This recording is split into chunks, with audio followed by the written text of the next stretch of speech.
Hello Railways Africa viewers, and for something different, I'm standing in a pineapple field. Rather odd considering we talk about rail, but in this particular instance, when we talk about rail and we talk about agriculture and we talk about supporting export-led economies, this is a vital component of making sure this product not only meets the manufacturing plant but also the export market. The upcoming Eswatini Investment Conference will actually highlight the critical importance of logistics and transport to an economy and where Eswatini is open for business.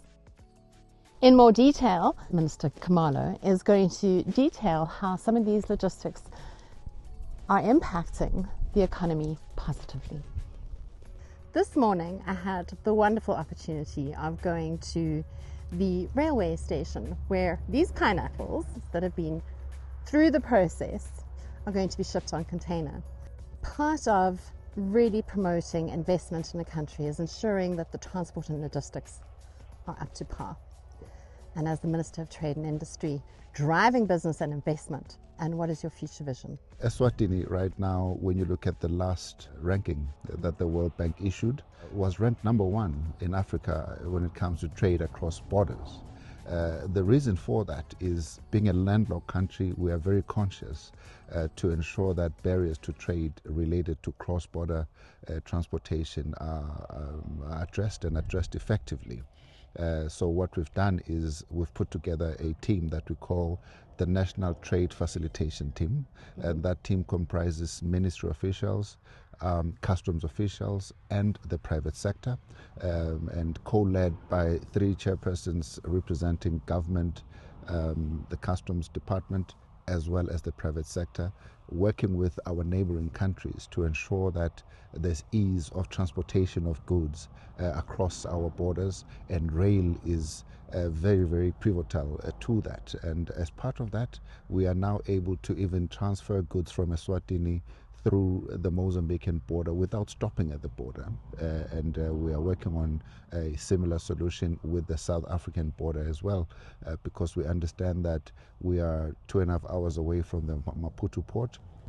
We're about 5 hours away from the Durban port, and the solution for an export-driven economy is ensuring that we've got a robust and agile railway system. Especially under the African Continental Free Trade Agreement, is also looking at stimulating that economy into Africa and the free movement of goods and services. What role is Eswatini playing in that space? So I'm an integral part of the Ministers of Trade under the AfCFTA program, led by His Excellency Wamgele Mene.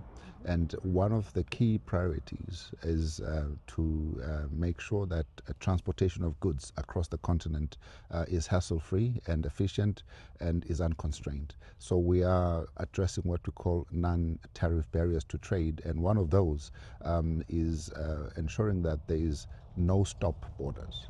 And the railway solution has been identified as the key solution. So working with the AfCFTA Bank, the AfCFTA is now looking at sponsoring programs in country that will make sure there's rail linkages from Cape to Cairo that will ensure that there's a smooth flow of goods. And Eswatini, through Eswatini Railways, are already working hand in glove with the likes of Transnet in South Africa, the government of Botswana, the government of Mozambique, to ensure that in the region we have a very continuous flow of goods, so that we access the African market and do so efficiently.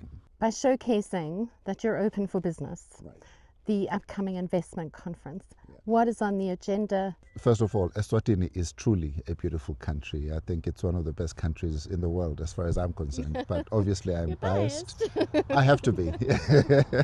But having said that, this investment conference looks to say to the world, Eswatini is open for business, and it looks to say to the world, Eswatini should be your hub for production, both goods and services that will then be exported to the rest of the region, the rest of the continent, and indeed the rest of the world. And we are saying here we've got all the key stakeholders, local and international, that make this possible.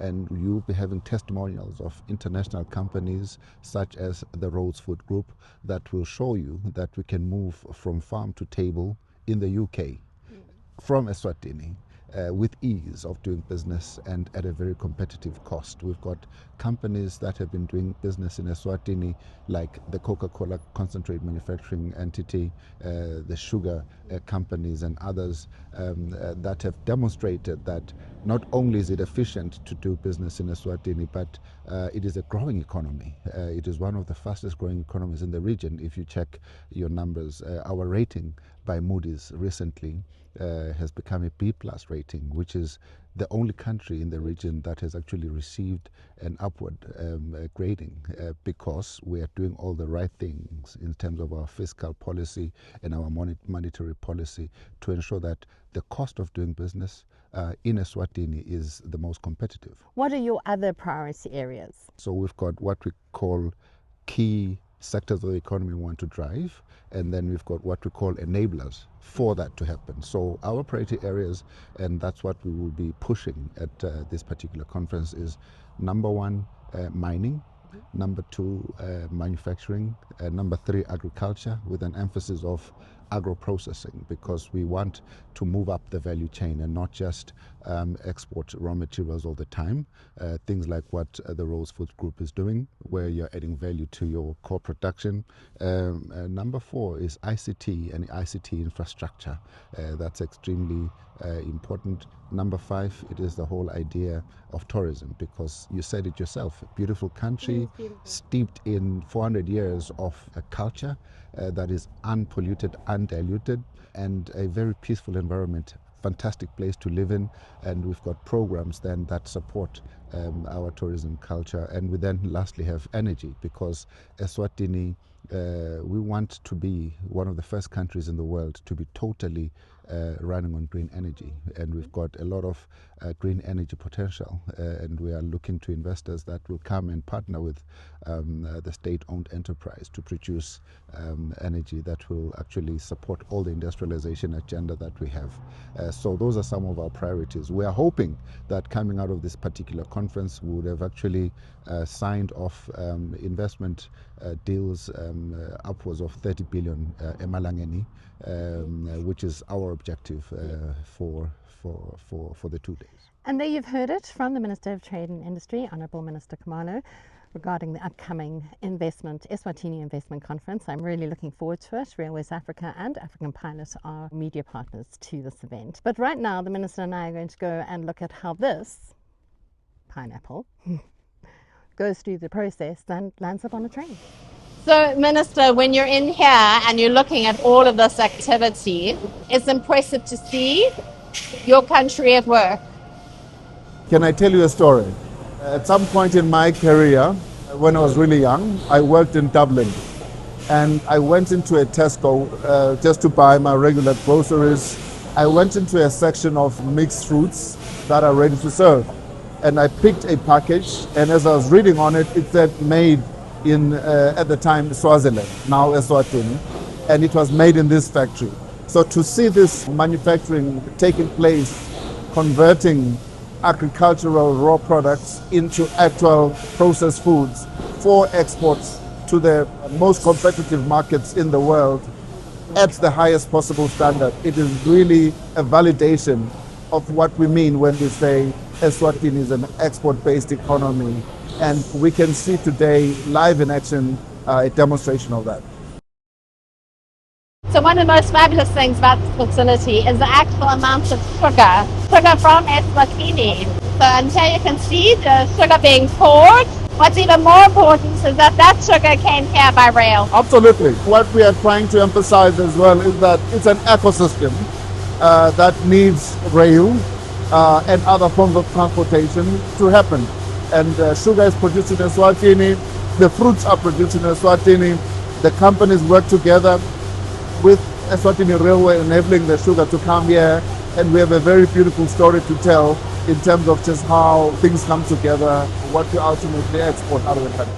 So behind me, you can actually see the export market about to take off. And this is finished products that have come in. And it's going to be separated between road and rail. But that's just the high level. Let's ask Sekele his input, and he's going to explain it to the Minister. So, Honourable Minister, what we do at the warehouse is we'll take the finished product.